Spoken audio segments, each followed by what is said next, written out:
আসসালামু আলাইকুম গাইস। এই বাচ্চারই ধরছিলাম সকালবেলা। এটি ওর মার জন্য খুব কান্দাকাটি করতে আছে। এটিরে আটকাই রেখে লাভ নাই, এই জন্য চিন্তা ভাবনা করছি এটি ছাড়িয়ে দেবো।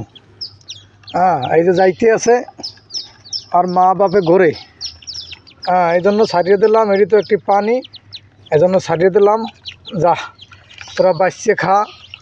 আর মায় ঘরে হইনি, আর মায় আইসে ভাই আইসে নেওয়ার জন্য, এই জন্য ছাড়িয়ে দিলাম। ওই যে যাইতে আছে, যাওক ওরা যাইয়া, আর মা বাপের লাগে বাসুক। যা গেছে গিয়া চলে গেছে, আর মায়েরও বাইরেও দেখছি, আর ওদিক গেছে গিয়া। এটা হইলে বালিয়েসের ছাও, বালিয়েস যারে বলে এইগুলোর ছাও চলে গেছে। কেমন করলাম, ভালো হইলো কিনা সেটা জানাইয়েন কমেন্টে। বেশি বেশি করে ভিডিওটা শেয়ার করেন।